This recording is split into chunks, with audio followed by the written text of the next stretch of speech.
Hi everyone, this is Mehak and today we are starting with the chapter electromagnetic induction. आज के lecture में हम जो topics cover करेंगे वो है फैराडेज लॉ, लेंज लॉ और मोशनल ईएमएफ। अभी तक आपने करंट इलेक्ट्रिसिटी तक ये पढ़ा है कि किसी भी कंडक्टर में करंट तब तक फ्लो नहीं करेगा जब तक आप बैटरी अप्लाई नहीं करोगे, क्योंकि बैटरी ही पोटेंशियल डिफरेंस क्रिएट करती है और जब तक पोटेंशियल डिफरेंस नहीं होता तब तक करंट का फ्लो भी नहीं होता। अभी जैसे जैसे मैग्नेटिज्म की ब्रांच आगे बढ़ती गई तो हमने देखा कि करंट इलेक्ट्रिसिटी और मैग्नेटिज्म में रिलेशन है।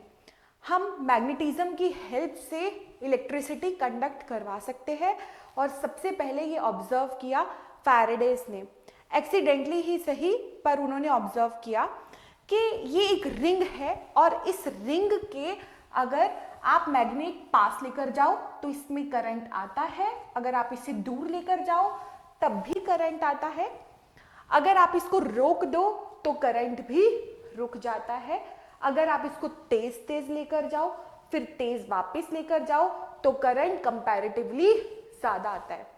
तो उन्होंने और एक्सपेरिमेंट्स किए और कभी रिंग को आड़ा टेढ़ा किया, कभी मैग्नेट को आड़ा टेढ़ा किया और उन्होंने देखा कि जब जब इस रिंग के साथ लिंक्ड मैग्नेटिक फ्लक्स चेंज हो रहा है तब तब इस रिंग के अंदर करंट आ रहा है।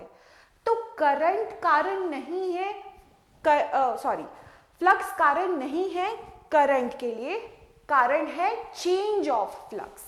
ठीक है, तो यहां पर ध्यान देना, फ्लक्स आपको पता है कौन सा, magnetic flux is equal to B dot A.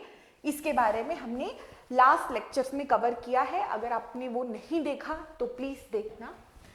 B A cos theta where B is magnetic field strength,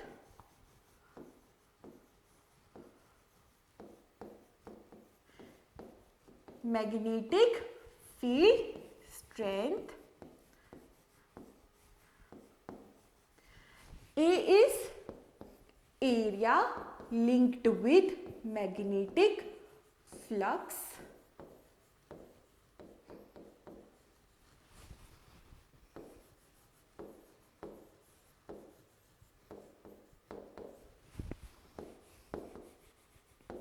and theta is angle between magnetic field and area vector. Area vector तो आपको पता है कि प्लेन के हमेशा perpendicular होता है। इस केस में ये जो रिंग है वो ऐसे पड़ी है, ऐसे मानो कि रिंग पड़ी है, उसका एरिया वेक्टर उस डायरेक्शन में होगा। ठीक है, तो जब जब ये फ्लक्स चेंज होगा तब तब करंट आएगा। फ्लक्स चेंज करने के कितने मेथड, 3। हम कभी मैग्नेटिक फील्ड स्ट्रेंथ को चेंज कर देंगे, कभी हम एरिया को कम ज्यादा कर देंगे, कभी हम इन दोनों के बीच का एंगल चेंज कर देंगे, मतलब हम कॉइल को, ये जो लूप है इसको रोटेट कर देंगे। तो ईएमएफ, ये तो हमें पता लग गया कि इसके अंदर ईएमएफ इंड्यूस होगा, मतलब करंट इंड्यूस होगा। अब वो ईएमएफ कितना इंड्यूस होगा ये फैराडे ने बताया। फैराडे ने बोला कि ये जो इसके अंदर ईएमएफ इंड्यूस हो रहा है it is equal to rate of change of flux. जितना ज्यादा रेट होगा चेंज ऑफ फ्लक्स का, मतलब जितनी जल्दी जल्दी फ्लक्स चेंज होगा उतना ही ज्यादा करंट आएगा, और जितनी स्लो चेंज होगा फ्लक्स उतना ही करंट कम आएगा। अगर चेंज होगा ही नहीं तो करंट भी जीरो होगा। उन्होंने बोला, मैं यहां पर लिख रही हूं,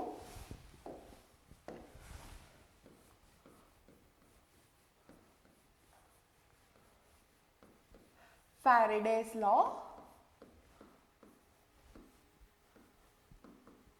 उन्होंने क्या बोला कि ये जो मैग्नीट्यूड ऑफ इंड्यूस्ड ईएमएफ है, magnitude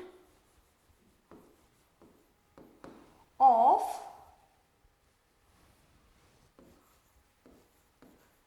induced EMF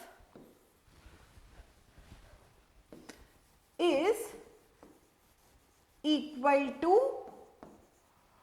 rate of change of flux.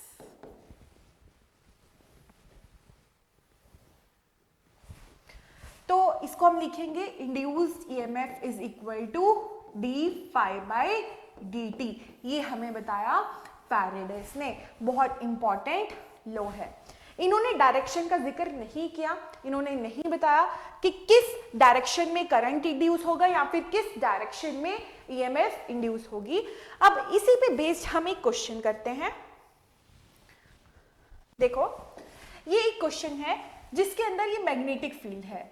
ध्यान रखना बच्चों, ये जो मैग्नेटिक फील्ड है ये हर जगह सेम है, मतलब किसी भी पॉइंट पे सेम है at a particular instant of time, but with time it is changing. मतलब जैसे जैसे टाइम बढ़ रहा है मैग्नेटिक फील्ड स्ट्रेंथ भी बढ़ रही है, और टाइम के साथ इसका रिलेशन मैं आपको देती हूं, it is changing with time by relation B is equal to B naught T square, where B naught is some constant। तो मुझे ये बताओ कि टाइम के साथ कैसे बदल रही है। जैसे जैसे टाइम बढ़ रहा है ये मैग्नेटिक फील्ड स्ट्रेंथ भी बढ़ रही है। अगर ये टाइम डिनोमिनेटर में होता तो मैं ये बोलती कि जैसे जैसे टाइम बढ़ रहा है वैसे वैसे मैग्नेटिक फील्ड स्ट्रेंथ कम हो रही है।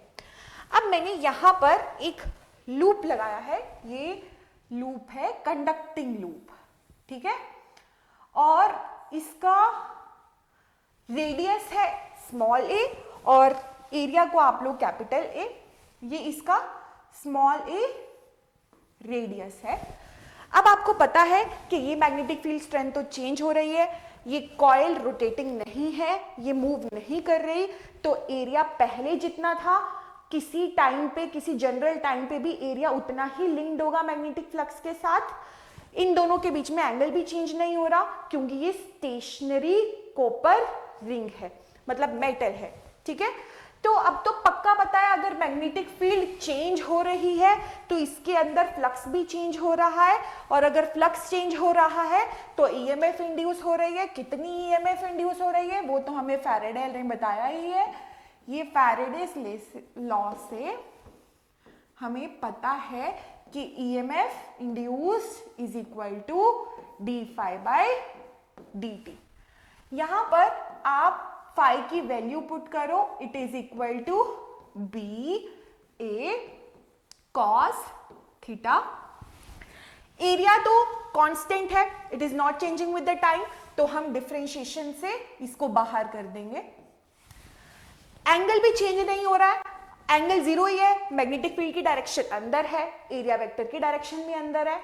ये कैसे है, area vector is always perpendicular to the plane, तो इन दोनों के बीच में एंगल जीरो है, थीटा इज जीरो, और हमें पता है cos जीरो की वैल्यू होती है 1, तो बचा अंदर क्या, d बाई डी टी, ये तो 1 हो गया।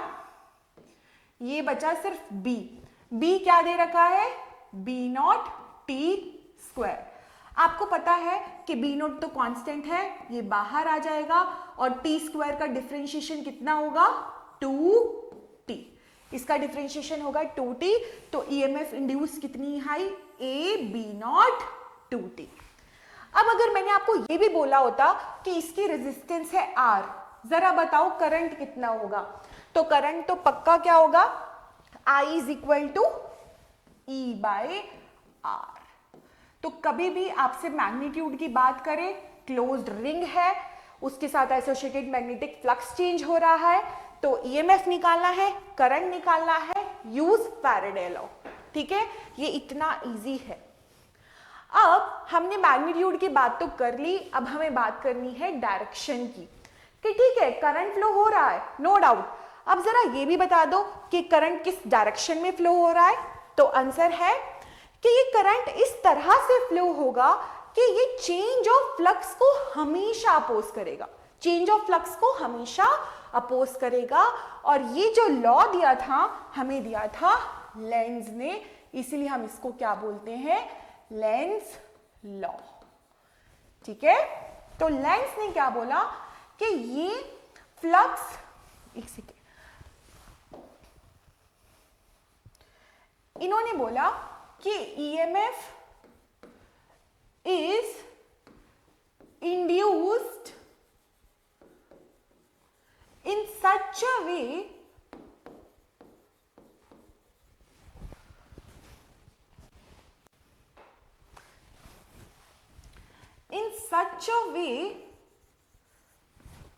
that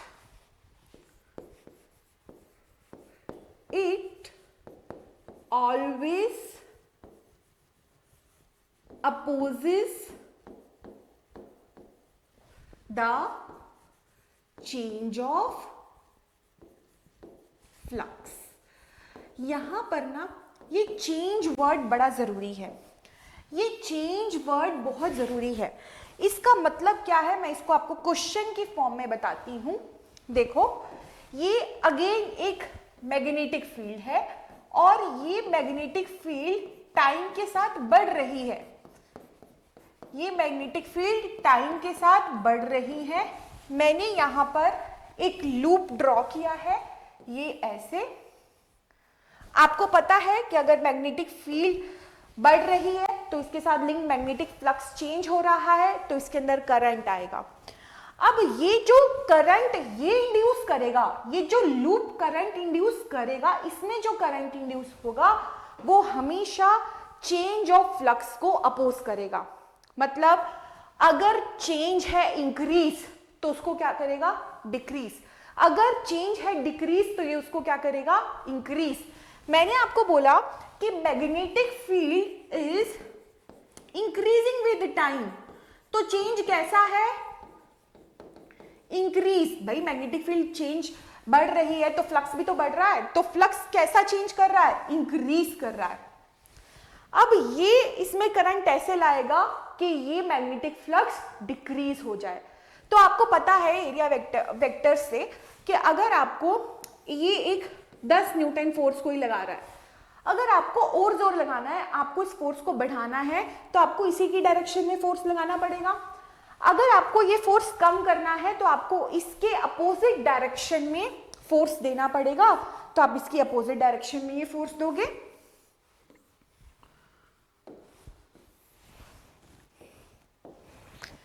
तो अगर मुझे किसी चीज को इंक्रीज करना है तो सेम डायरेक्शन में दे दो, अगर उसको कम करना है तो अपोजिट डायरेक्शन में दे दो।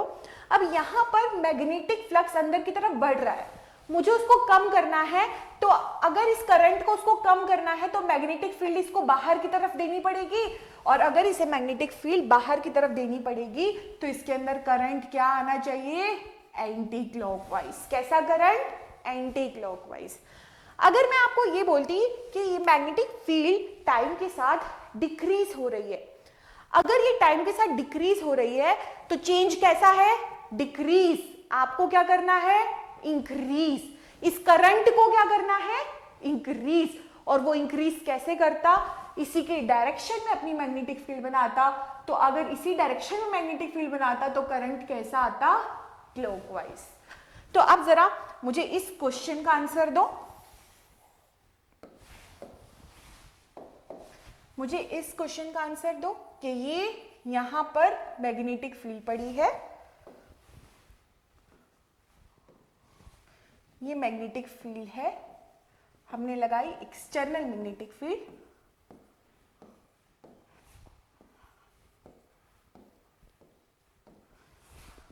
और यहां पर ये लूप पड़ा है। ये मैग्नेटिक फील्ड मैंने आपको बोला B is decreasing with time, B is decreasing with time. जरा मुझे बताओ कि इसके अंदर करंट किस डायरेक्शन में आएगा, करंट किस डायरेक्शन में आएगा। देखो ये डॉट का मतलब है मैग्नेटिक फील्ड बाहर की तरफ है। अब अगर ये मैग्नेटिक फील्ड टाइम के साथ कम हो रही है, मतलब फ्लक्स भी टाइम के साथ कम हो रहा है, आपको उस फ्लक्स को बढ़ाना है। इस करंट का काम है कि उस डिक्रीजिंग को, ये जो डिक्रीज चेंज है इसको अपोज करना। डिक्रीज है तो इसको क्या करेगा, इंक्रीज। तो अगर ये इंक्रीज करना चाहता है तो इसको अपना मैग्नेटिक फील्ड इसी की डायरेक्शन में देना पड़ेगा। तो करंट फिर से कैसा आएगा, एंटी क्लॉकवाइज। अगर मैं आपको ये बोलती कि ये मैग्नेटिक फील्ड टाइम के साथ बढ़ रही है, तो ये अपना करंट कैसा बनाता, ये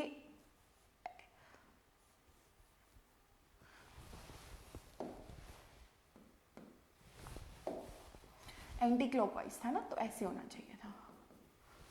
अगर मैं आपको बोलती कि ये मैग्नेटिक फील्ड स्ट्रेंथ टाइम के साथ बढ़ रही है, तो ये अपनी मैग्नेटिक फील्ड कम करता, इस पूरी मैग्नेटिक फील्ड को कम करता, अंदर की तरफ अपनी मैग्नेटिक फील्ड बना के, और फिर करंट कैसा आता, क्लॉकवाइज। ठीक है, तो अब इसी के बेसिस पे एक और क्वेश्चन देखो। जैसे ये एक करंट कैरिंग स्ट्रेट कंडक्टर है, स्ट्रेट कंडक्टर है, इसमें करंट है I। मैंने आपको बोला कि ये करंट टाइम के साथ I is increasing with time, this current is increasing with time. जरा मुझे ये तो बताओ कि इस वायर के राइट साइड में, इस वायर के राइट साइड में या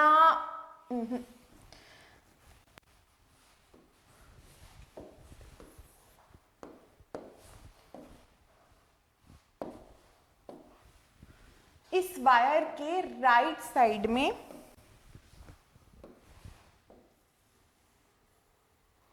एक कॉइल पड़ी है, इसके अंदर कोई करंट नहीं है।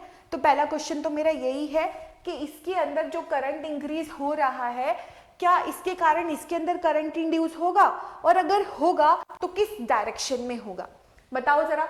2 सेकेंड लो आंसर देने में।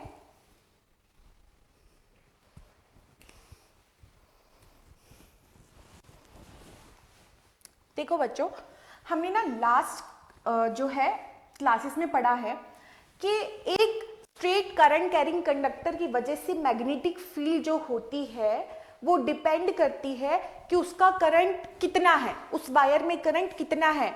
अगर वो करंट ज्यादा है तो उसकी वजह से मैग्नेटिक फील्ड भी ज्यादा होगी। ठीक है, तो अगर ये करंट बढ़ रहा है तो इसके कारण इसके आसपास मैग्नेटिक फील्ड भी बढ़ेगी। अब डायरेक्शन को ध्यान से देखना, आप थंब को करंट की डायरेक्शन में रखो, आप इस अपनी फिंगर्स को कर्ल करो, तो आप क्या देखोगे कि राइट साइड में ये फिंगर्स अंदर जा रही हैं बोर्ड के। तो मैं बोलूंगी यहां पर जो मैग्नेटिक फील्ड की डायरेक्शन है, it is inside, it is perpendicular to the plane of paper, और ये ऐसे डाउन मतलब अंदर की तरफ जा रही है। और यहीं पर अगर आप लेफ्ट साइड में देखोगे तो लेफ्ट साइड में आप नोटिस करोगे कि आपकी फिंगर है वो पूरा ऐसे बाहर आ रही है, तो इधर मैग्नेटिक फील्ड बाहर होती है और राइट साइड में मैग्नेटिक फील्ड अंदर होती है। अब अगर करंट टाइम के साथ बढ़ रहा है तो ये मैग्नेटिक फील्ड भी टाइम के साथ बढ़ रही है, इसके अंदर करंट आएगा क्योंकि फ्लक्स चेंज हो रहा है। वो करंट ऐसे आएगा कि बढ़ते हुए फ्लक्स को अपोज करे। अगर ये मैग्नेटिक फील्ड बढ़ रही है, इसको ये कम करेगा। कैसे कम करेगा? अपनी मैग्नेटिक फील्ड अंदर की डायरेक्शन में देकर। तो मैं यहां पर क्या देखती हूं कि ये जो करंट यहां पर आता है किस डायरेक्शन में आएगा? Clockwise direction. कैसी डायरेक्शन? क्लॉकवाइज। तो दिस टाइम क्लॉकवाइज डायरेक्शन होगी क्योंकि इसे अच्छा ओके गलत चले गए। अंदर की तरफ मैग्नेटिक फील्ड बढ़ रही है, इसको कम करना है तो अपनी मैग्नेटिक फील्ड इसको बाहर देनी पड़ेगी। तो बच्चों ये क्लॉकवाइज नहीं एंटी क्लॉकवाइज ही करंट आएगा। ये इधर ऐसे करंट की डायरेक्शन होगी एंटी क्लॉकवाइज। अब आप अपने आप ही यहां पर मुझे आंसर दोगे, अगर मैंने ये लूप बाहर रखी होती तो करंट की डायरेक्शन क्या होती? ठीक है, ओके। ये था फैराडे लॉ और लेंज लॉ, और इस पे क्वेश्चन आने के पूरे पूरे चांसेस होते हैं। अब जरा बढ़ते हैं आगे की तरफ। अब हम मैग्नेटिक फील्ड स्ट्रेंथ को चेंज ना करके चेंज करेंगे एंगल को। अब हम चेंज करेंगे एंगल को। तो जरा फिर से एक अच्छे से क्वेश्चन की तरफ बढ़ते हैं। क्वेश्चन नहीं, एक तरह से आर्टिकल ही है। आई डोंट नो इसके साथ क्या प्रॉब्लम हो रही है, ये इधर ऐसे। ओके, फिर से देखते हैं कि ये एक मैग्नेटिक फील्ड है, इधर ऐसे।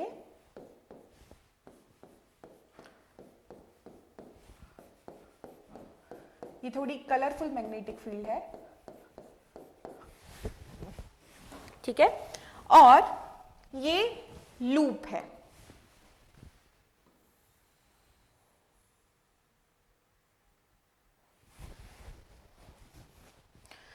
और ये loop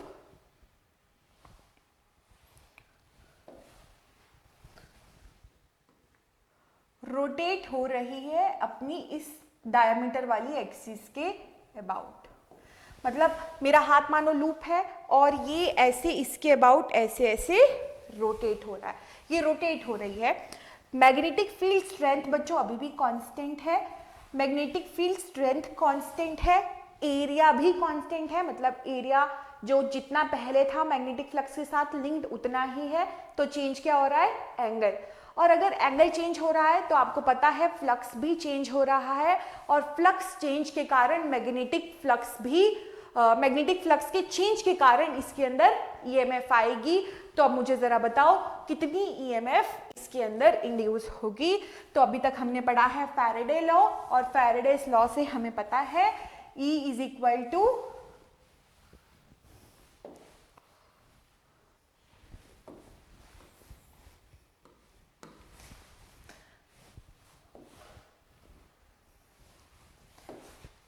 from Faraday's law, E is equal to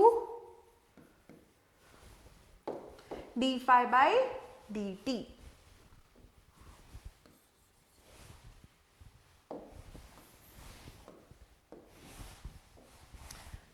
E is equal to d phi by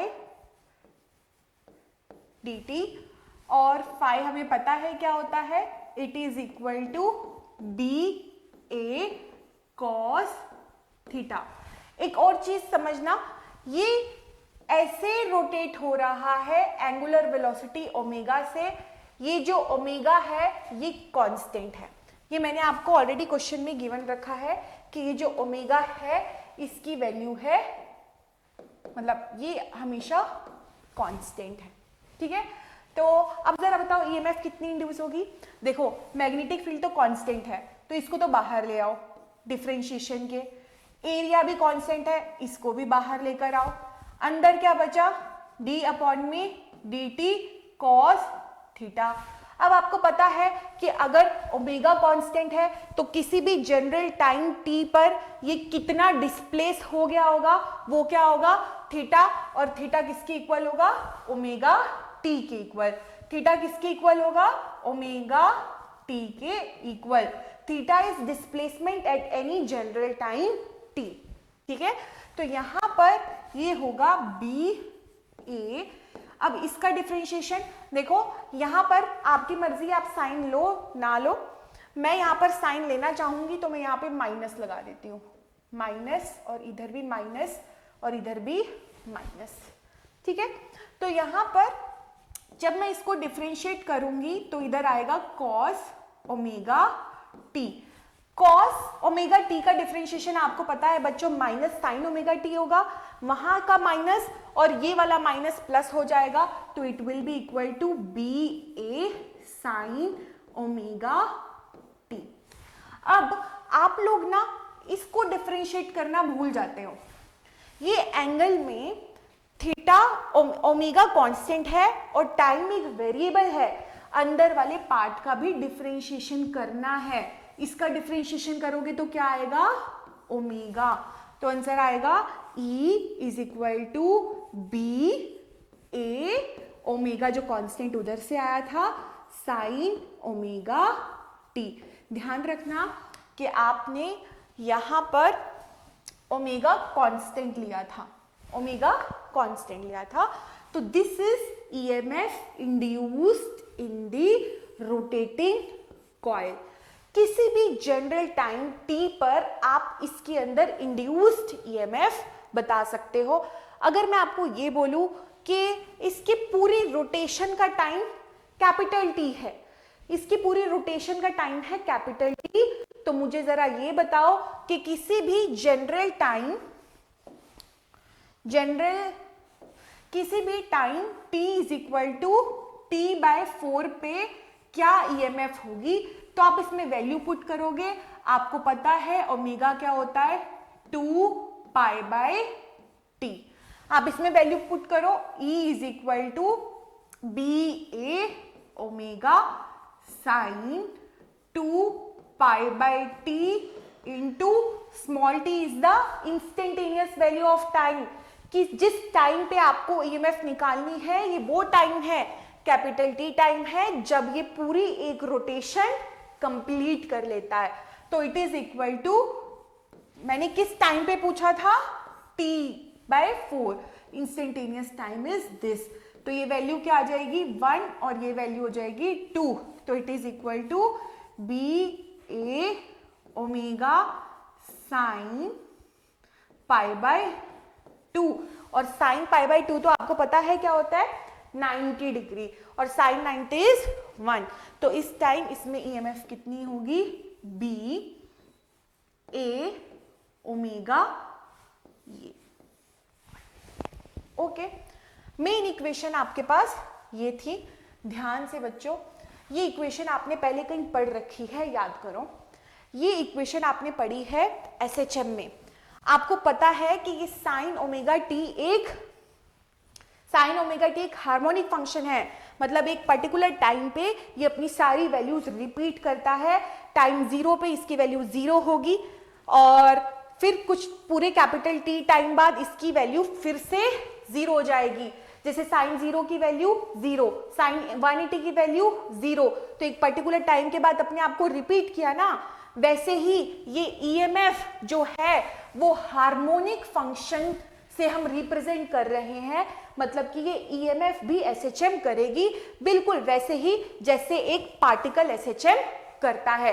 particle कैसे एसएचएम करता है, वो इधर से चलता है, फिर ऊपर मीन पोजीशन से चल के मैक्सिमम एम्पलीट्यूड, फिर 0, फिर मैक्सिमम एम्पलीट्यूड नीचे की तरफ, फिर से मीन पोजीशन की तरफ आकर 0। वैसे ही ये ईएमएफ की वैल्यू भी ऐसे ही होगी कि 0, फिर मैक्सिमम, फिर 0, फिर से मैक्सिमम और फिर से 0। अब मैं आपसे पूछती हूं कि इसके अंदर मैक्सिमम ईएमएफ इंड्यूस कितनी होगी। आपको पता है it is equal to BA sine omega T। अगर मुझे इस ईएमएफ को मैक्सिमम करना है तो मुझे इस वैल्यू को मैक्सिमम करना पड़ेगा। देखो बच्चों, B भी कांस्टेंट है, A भी कांस्टेंट है, ओमेगा भी कांस्टेंट है, साइन ओमेगा T कांस्टेंट नहीं है। तो मुझे साइन ओमेगा T को अगर मैं मैक्सिमम कर दूं तो ईएमएफ भी मैक्सिमम हो जाएगी। और साइन ओमेगा T की वैल्यू आपको पता है मैक्सिमम कब होती है, it is maximum when E is equal to E0। और आपको पता है साइन ओमेगा T मैक्सिमम होगा जब इसकी वैल्यू होगी 1। इसकी मैक्सिमम वैल्यू कितनी होती है 1, तो ईएमएफ कितनी आएगी E is equal to E0। अब मैंने आपको बोला कि नंबर ऑफ टर्न्स मैंने बढ़ा दिए। अभी तो मैंने एक लूप लिया ना, ये एक लूप लिया इधर। अब मैं एक लूप नहीं ले रही, मैं n टर्न्स का लूप बनाकर यहां पर रख रही हूं। तो अब जो ईएमएफ होगी उसमें फॉर्मूला में हम उसको मॉडिफाई कर देंगे, और वो मॉडिफाइड फॉर्मूला क्या होगा, it is equal to E is equal to NBA omega sine omega T। तो थोड़ी सी मैंने स्पेस ले ली यहां पर कोई बात नहीं। ये होगा आपका formula E is equal to NBA omega sine omega T। ये फाइनल फॉर्मूला आपका होगा, ठीक है। तो अभी तक हम ईएमएफ इंड्यूस की बात कर चुके हैं, फैराडेस लॉ पढ़ चुके हैं, हम लेंज लॉ भी पढ़ चुके हैं। अब आगे चलते हैं इनसे थोड़ा सा ऊपर। देखो अभी तक ना, अब हम स्टार्ट कर रहे हैं motional EMF. Okay, we are starting with motional EMF.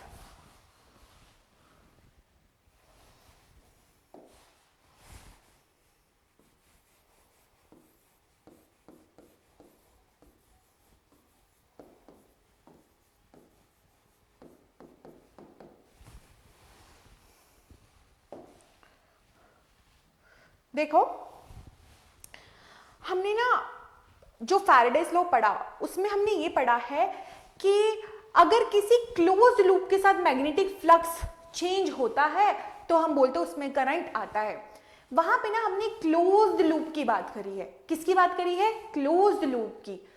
तो क्या अगर मैग्नेटिक फील्ड के अंदर मैं किसी क्लोज लूप को ना लेके एक स्ट्रेट कंडक्टर ले लूं और उसको वेलोसिटी दूं, वो घूमे, जैसे ये मैग्नेटिक फील्ड का रीजन है और ये ऐसे पेन पड़ा है, ये एक कंडक्टिंग वायर है, अगर मैं इसको मैग्नेटिक फील्ड के अंदर घुमाती हूं, ऐसे स्ट्रेट ट्रांसलेशन मोशन करवाती हूं, तो क्या इसके अंदर कोई करंट इंड्यूस नहीं होगा? तो आंसर है होगा। फैराडे लॉ सिर्फ और सिर्फ तब तक था जब तक हम क्लोज्ड लूप की बात कर रहे थे, पर ऐसा नहीं है कि सिर्फ एक क्लोज्ड लूप में ही करंट आएगा। नो, ऐसा नहीं होता है। मोशनल, अब हम पढ़ेंगे मोशनल ईएमएफ। अब हमें चेंज ऑफ फ्लक्स की जो अभी तक हम बातें कर रहे थे उसके साथ अब हमें कोई लेना देना नहीं है। अब देखो ये फिर से मैग्नेटिक फील्ड मैंने बनाई, ये इधर ऐसे,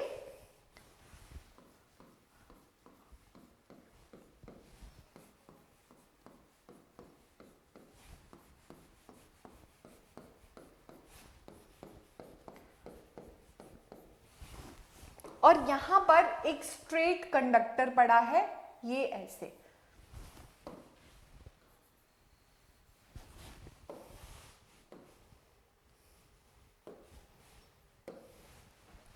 ये स्ट्रेट कंडक्टर ऐसे पड़ा है, ठीक है। एक्चुअल में स्ट्रेट कंडक्टर मुझे थोड़ा सा अलग बनाना चाहिए।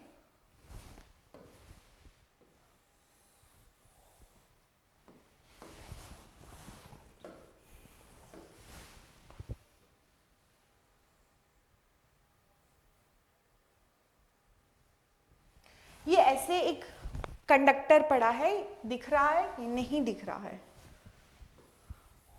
थोड़ा बेटर कलर से बनाती हूं।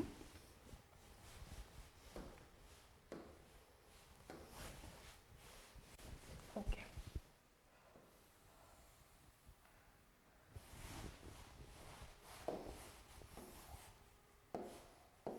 देखो ये एक स्ट्रेट कंडक्टर है और ये इस साइड मैं इसको v वेलोसिटी से मूव करवा रही हूं इस डायरेक्शन में। देखो ये बिल्कुल ऐसे है जैसे पूरा रीजन मैग्नेटिक फील्ड से भरा हुआ है, मैं इसको ट्रांसलेशन मोशन करवा रही हूं। अब देखो ट्रांसलेशन मोशन का मतलब क्या है कि इसके हर एक पॉइंट की वेलोसिटी सेम है, इसके हर एक पॉइंट की वेलोसिटी सेम है। अगर मैं इसको रोटेट कर रही होती तो ऐसा नहीं होता, इधर की वेलोसिटी अलग होती, इधर की वेलोसिटी अलग होती, उस पर भी हम आएंगे। पर अभी ये ध्यान रखना कि ये ट्रांसलेशन मोशन है, मतलब कि हर एक पार्टिकल, हर एक जो कंडक्टर के पार्ट है, सबकी वेलोसिटी क्या है? सेम, और सभी के सभी इधर की तरफ, राइट की तरफ जा रहे हैं। तो यहाँ पर ये ध्यान रखना कि आपको पता है कि जो कंडक्टर है वो बहुत सारे रैंडमली मूविंग इलेक्ट्रॉन से मिलकर बना होता है। फिलहाल के लिए मैं रैंडम मोशन को इग्नोर करूंगी और मैं बोलूंगी कि ये जो इलेक्ट्रॉन है, ये अगर ये रोड जा रही है इधर की तरफ, ये इलेक्ट्रॉन भी जा रहे होंगे। मैं ये मानकर चलूंगी कि ये इलेक्ट्रॉन अभी रेस्ट पे है, रैंडम मोशन में नहीं है। तो अगर ये रोड इधर की तरफ जा रही है तो चार्ज भी पक्का मूव कर रहा है इधर की तरफ, और हमें पता है कि किसी भी अगर एक्सटर्नल मैग्नेटिक फील्ड में कोई चार्ज मूव करता है तो उस पे जो फोर्स लगता है वो फोर्स कितना होता है? Force on moving charge in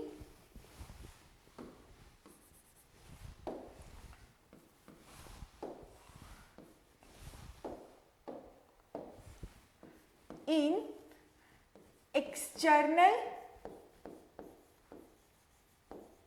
magnetic field. एक एक्सटर्नल मैग्नेटिक फील्ड में अगर कोई चार्ज चल रहा है तो उस पे जो फोर्स लगेगा वो होगा F is equal to Q V cross B। तो ध्यान रखना यहां पर हम चार्ज जो है उसका साइन लेते हैं। अगर ये इलेक्ट्रॉन है तो आपको यहां पे लिखना पड़ेगा it is equal to minus E V cross B. आप लोग सिर्फ ये फॉर्मूला ध्यान रखते हो, आप इसको भूल जाते हो कि चार्ज में हमें साइन का ध्यान रखना होता है। ये इलेक्ट्रॉन है, ये इन पे मैग्नेटिक फोर्स लगेगा और वो मैग्नेटिक फोर्स किस डायरेक्शन में लगेगा इस चीज को बताओ।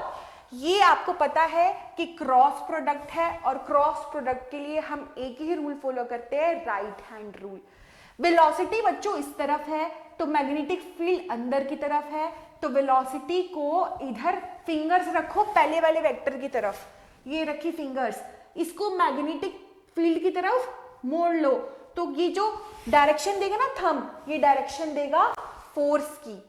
तो फोर्स की डायरेक्शन कायदे से ऊपर आनी चाहिए, पर ये इलेक्ट्रॉन है, आपको पता है अगर ये इलेक्ट्रॉन है तो यहां पर माइनस साइन आएगा, जो हमें ये बोल रहा है कि V क्रॉस B की जो डायरेक्शन आई है उसके अपोजिट। तो इलेक्ट्रॉन पे जो मैग्नेटिक फोर्स लग रहा है वो किस तरफ है, नीचे की तरफ।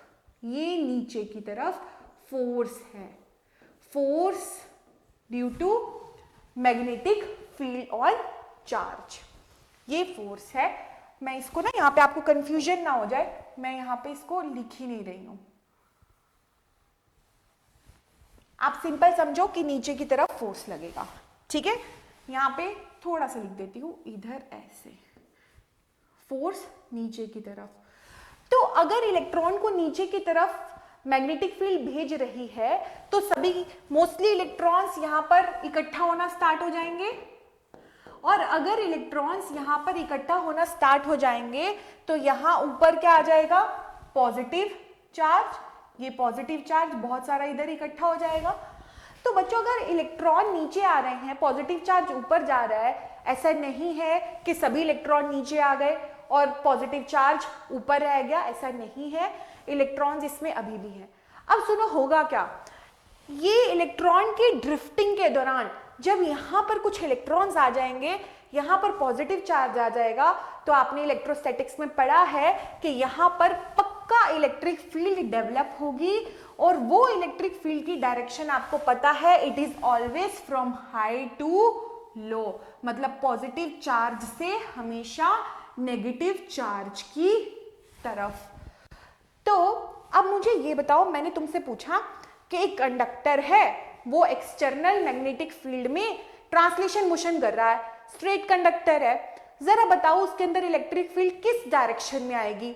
तो आप बोलोगे जो V क्रॉस B की डायरेक्शन है उसके अपोजिट।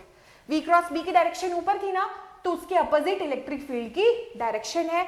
अगर मैंने आपको बोला कि पॉजिटिव चार्ज कहां इकट्ठा होगा, तो आप बोलोगे V क्रॉस B की डायरेक्शन की तरफ, ऊपर गया ना सारा पॉजिटिव चार्ज। तो ये छोटे छोटे कॉन्सेप्ट्स आपको ध्यान में रखने हैं।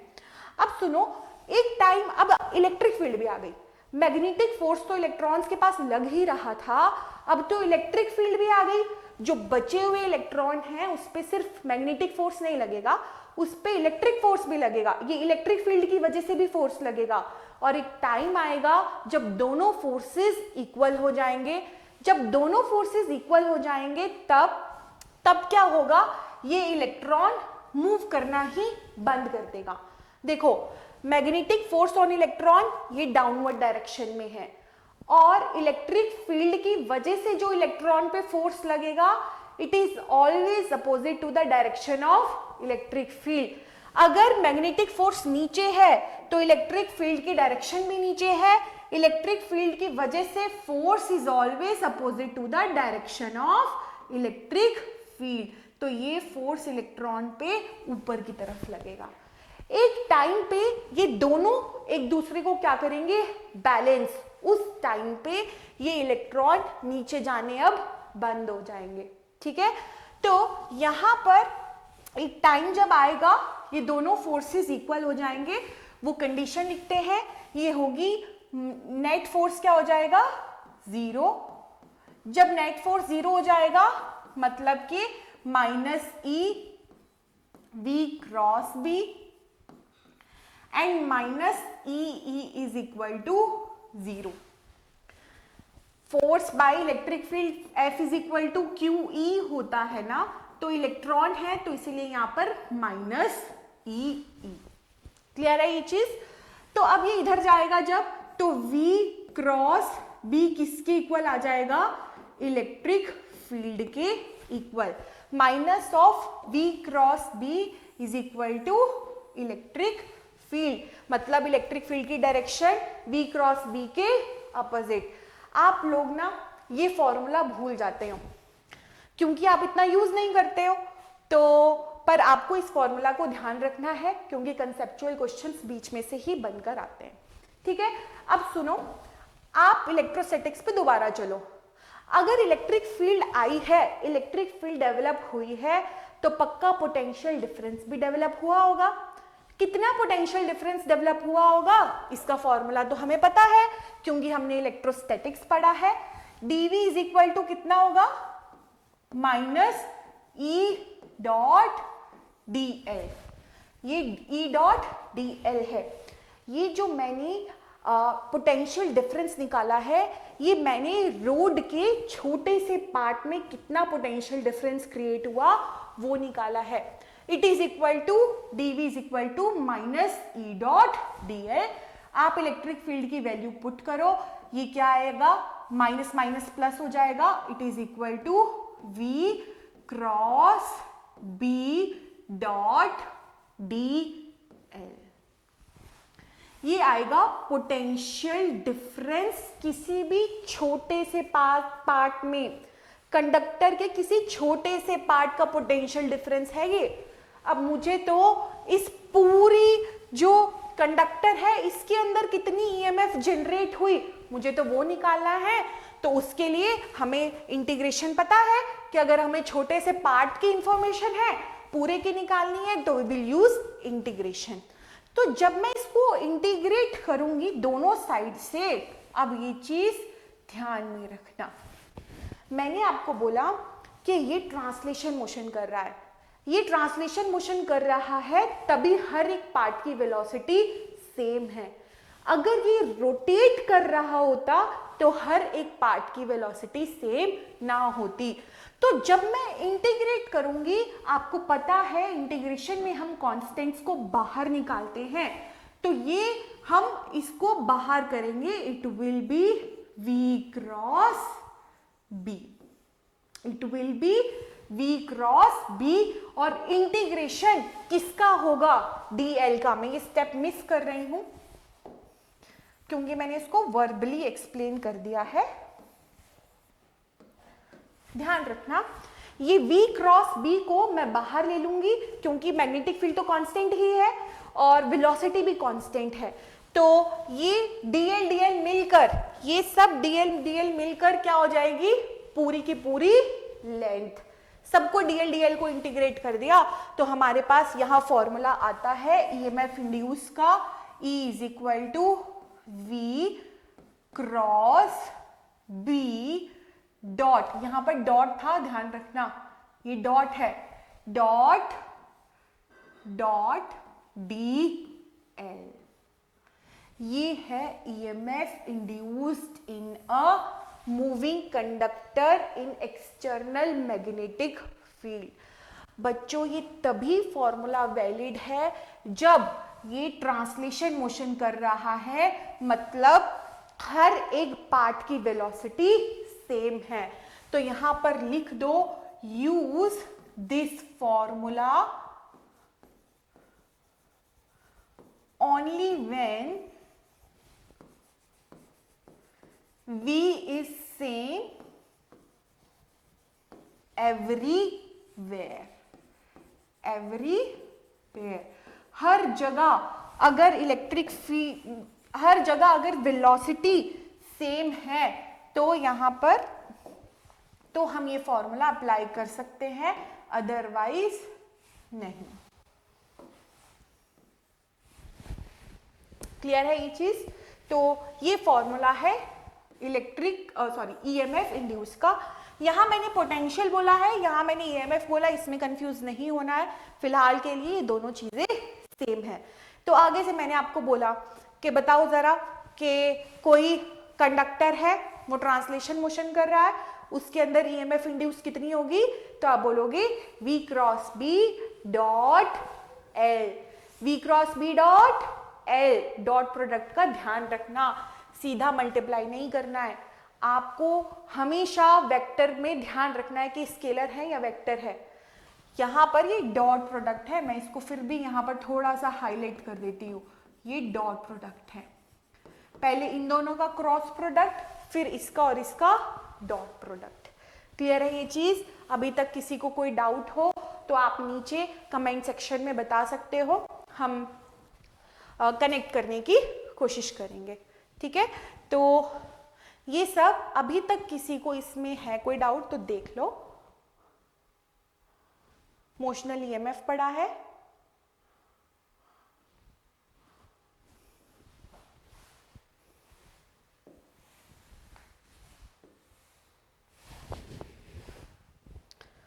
ठीक है, आगे बढ़ते हैं थोड़ा।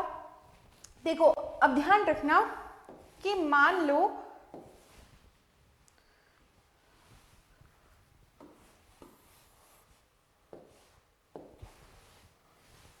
कि ये मैग्नेटिक फील्ड है,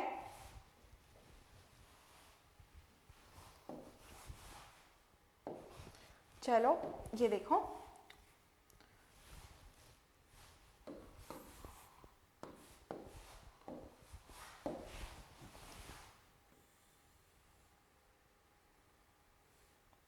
केसेस डिस्कस करते हैं। देखो लेंथ सीधा बनाती हूं मैं, थोड़ा सा टाइम दो।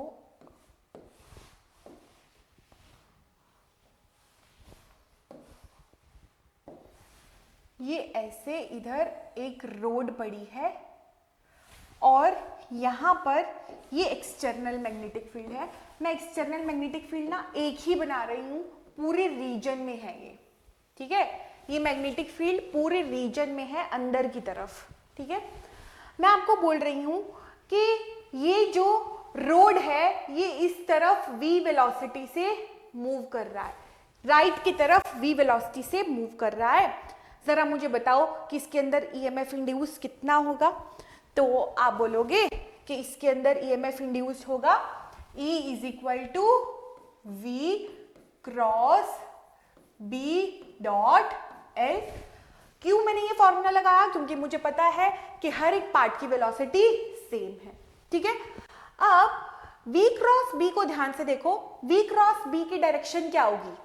V मतलब पहले वाले वेक्टर की तरफ अपनी फिंगर्स करो, मैग्नेटिक फील्ड की तरफ मोड़ दो फिंगर्स को, तो जो थंब की डायरेक्शन होगी वो डायरेक्शन होगी V क्रॉस B की। तो V क्रॉस B की डायरेक्शन ऊपर की तरफ है, ऊपर की तरफ। आप मुझे बोलोगे कि मैम लेंथ की डायरेक्शन कहाँ लें? भाई लेंथ तो हम अभी तक पढ़ते आए थे कि स्केलर है, अब लेंथ की डायरेक्शन पूछ रहे हो तो किस डायरेक्शन में ले? तो आप इसको इजी ही लो, जिस डायरेक्शन में आप V क्रॉस B ले रहे हो उसी डायरेक्शन में आप लेंथ लो उन दोनों के बीच में, ताकि एंगल क्या हो जाए? 0। और cos 0 क्या होता है? 1। cos 0 होता है 1। अब देखो आप इसको सॉल्व करोगे, B और देखो मैग्नेटिक फील्ड अंदर की तरफ है, मैं आपको यहां पर दिखाती हूं।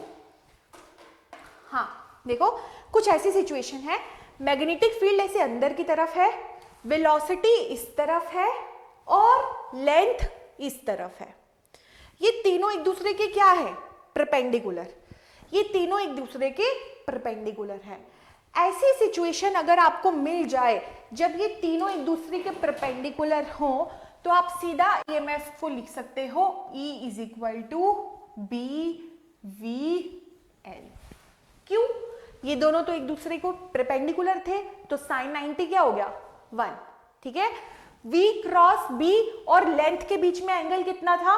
0। तो cos 0 क्या होता है? 1। तो हम डायरेक्ट लिखेंगे EMF is equal to BVL, और ये आया कहां से? इसी फॉर्मूला से। तो आपको ध्यान रखना है, कभी भी आपको मैग्नेटिक फील्ड, वेलोसिटी, लेंथ तीनों एक दूसरे के परपेंडिकुलर मिले तो सीधा ईएमएफ का फॉर्मूला लिखो BVL। हर जगह ये फॉर्मूला नहीं लगाना है, इस चीज का खास ख्याल रखना है, ठीक है। तो ये मैग्नेटिक फील्ड की बात इधर से हो गई। अब सुनो, हो सकता है तीनों एक दूसरे के परपेंडिकुलर ना हो। अब आपको ये रिजल्ट याद रखना है कि कभी भी दो वेक्टर्स पैरेलल हो जाए, या फिर तो V और B पैरेलल हो जाएं, या फिर B और L पैरेलल हो जाए, या फिर V और L पैरेलल हो जाए, तो EMF क्या आ जाएगी? 0। EMF आ जाएगी 0। ये भी ध्यान रखना है। इसको देखते हैं कैसे। देखो, जैसे ये पड़ा है एक कंडक्टर, और इस कंडक्टर की वेलोसिटी है इस डायरेक्शन में,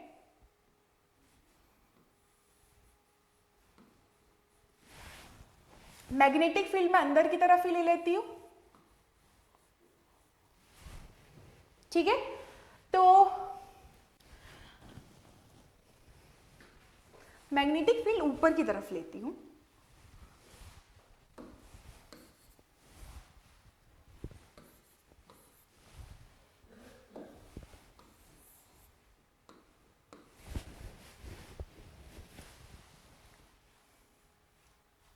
मैग्नेटिक फील्ड मैंने ली अभी ऊपर की तरफ। तो जरा मुझे बताओ कि देखो, लेंथ भी इसी डायरेक्शन में है, V भी इसी डायरेक्शन में है, इन दोनों के बीच का एंगल कितना? इन दोनों के बीच V और B के बीच का एंगल है 90 डिग्री, तो ये sin 90 तो 1 हो जाएगा। अब V क्रॉस B किस डायरेक्शन में होगा? V क्रॉस B किस डायरेक्शन में होगा? देखो, V की तरफ फिंगर्स रखो, पहले वेक्टर की तरफ हमेशा फिंगर्स, इसको दूसरे वेक्टर की तरफ मोड़ लो, तो V cross B, V cross B ये है। तो V क्रॉस B की डायरेक्शन कहां आई? बाहर की तरफ, बाहर की तरफ। मैं यहां पे लिख देती हूं, यहां पे ऐसे V क्रॉस B की डायरेक्शन आएगी बाहर की तरफ। और लेंथ तो आपको पता है, लेंथ इस केस में क्या होगी? ये ऐसे। तो एक वेक्टर इधर की तरफ है और एक वेक्टर इधर की तरफ है, इन दोनों के बीच में एंगल कितना? 90 डिग्री, और cos 90 क्या होता है? 0। यही था ना, देखो EMF का फॉर्मूला क्या था? E is equal to V cross B dot L। इन दोनों के बीच में तो 90 डिग्री एंगल था, ठीक है, तो sin 90 1 होता है, कोई दिक्कत नहीं है। अब V क्रॉस B बाहर की तरफ है, लेंथ इधर की तरफ है, इसमें फिंगर को लेंथ मानो, ये V क्रॉस B बाहर की तरफ है, लेंथ इधर की तरफ है, दोनों के बीच में एंगल कितना आया? 90 डिग्री का। दोनों के बीच में एंगल आया 90 डिग्री का। आप डॉट प्रोडक्ट खोलोगे तो आएगा cos 90, cos 90 कितना होता है? 0।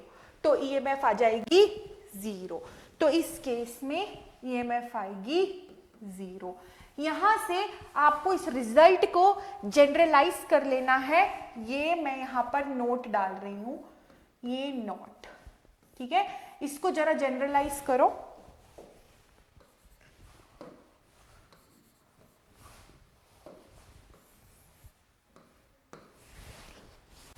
Whenever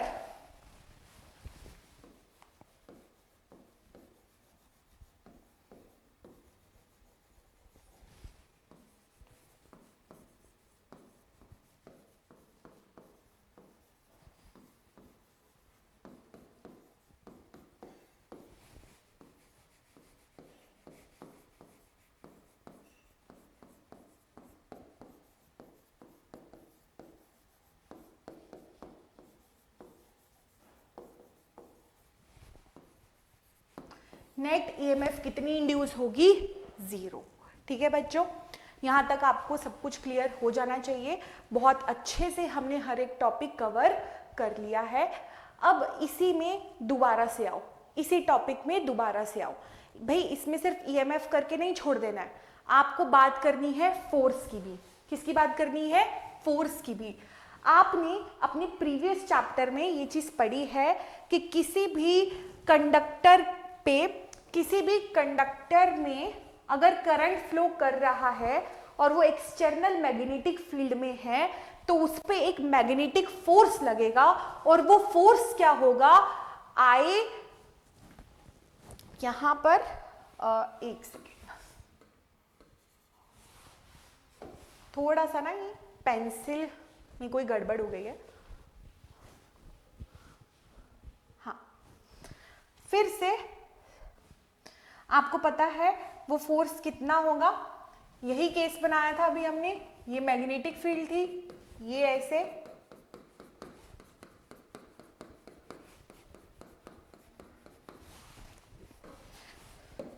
ये कंडक्टर पड़ा है, क्योंकि मैग्नेटिक फील्ड में ये मूव कर रहा है v वेलोसिटी से, तो इसके अंदर करंट आया है और करंट कैरिंग कंडक्टर अगर एक्सटर्नल मैग्नेटिक फील्ड में है तो उस पे फोर्स लगेगा, वो फोर्स कितना लगेगा वो हमें पता है, F is equal to I L cross B, force on a moving conductor in a magnetic field, it is equal to I L cross B. कोई भी कंडक्टर हो उसके अंदर, स्ट्रेट कंडक्टर हो उसके अंदर करंट फ्लो कर रहा है तो, और वो एक्सटर्नल मैग्नेटिक फील्ड में भी है तो उस पर फोर्स कितना लगेगा, इतना, तो this is equal to F magnetic force is equal to I L cross B. अब ये फोर्स के डायरेक्शन हम कैसे निकालते हैं, तो हमें पता है यहां पर पड़ा है वेक्टर प्रोडक्ट, तो अपनी फिंगर्स को लेंथ की तरफ रखो। अब यहां पे ध्यान रखना, जब आप ईएमएफ निकाल रहे थे तो आपने लेंथ की डायरेक्शन v क्रॉस b के क्रॉस ली थी, यहां पर आप डायरेक्शन करंट के क्रॉस लोगे। करंट के क्रॉस मतलब करंट किस डायरेक्शन में जाएगा उस डायरेक्शन के क्रॉस अपनी फिंगर रखो। यहां पर करंट इस डायरेक्शन में जाएगा क्योंकि इलेक्ट्रॉन नीचे की तरफ मूव कर रहे थे तो करंट ऊपर की तरफ जाएगा, तो लेंथ की डायरेक्शन ऊपर। अब इसे मैग्नेटिक फील्ड की तरफ कर्ल कर लो तो ये जो थंब की डायरेक्शन देगा ये डायरेक्शन किसकी होगी, ये डायरेक्शन होगी मैग्नेटिक फोर्स की, तो ये डायरेक्शन है मैग्नेटिक फोर्स की, एफ मैग्नेटिक, एफ मैग्नेटिक। देखो दो फोर्सेस हैं बच्चों, एक तो आप लगा रहे थे या फिर मैं लगा रही थी इसको मूव करवाने के लिए, जिसको मैं क्या बोलूंगी, एक्सटर्नल फोर्स, ये होगा एक्सटर्नल फोर्स, और एक फोर्स था जो मैग्नेटिक फोर्स इस पे लग रहा था। अब ध्यान देना कि ये जो मैग्नेटिक फोर्स है, देखो ये फोर्स क्यों आया, क्योंकि इसके अंदर करंट आया, करंट क्यों आया, क्योंकि इसके अंदर मोशन था, तो ये करंट के कारण जो फोर्स आया है वो फोर्स इसको कभी भी इधर की तरफ मूव नहीं होने देगा, वो बोलेगा कि तू वापस चल।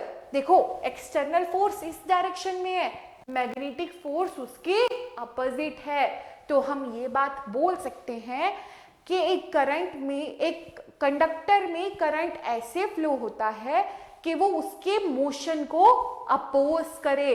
अगर आप इसको इधर लेकर जाना चाह रहे हो तो इस पे फोर्स लगेगा इधर की तरफ, इधर की तरफ फोर्स लगेगा, ये हमेशा अपोज करेगा मोशन को, ठीक है। तो यहां पर इन सब चीजों का आपको ध्यान रखना है। अब ये ध्यान रखना कि एक्सटर्नल के हमेशा अपोजिट क्या होगा, मैग्नेटिक फोर्स। इसको दोबारा से हम इस जगह पढ़ेंगे। देखो जैसे मान लो कि ये एक रेलिंग है, एक सेकेंड,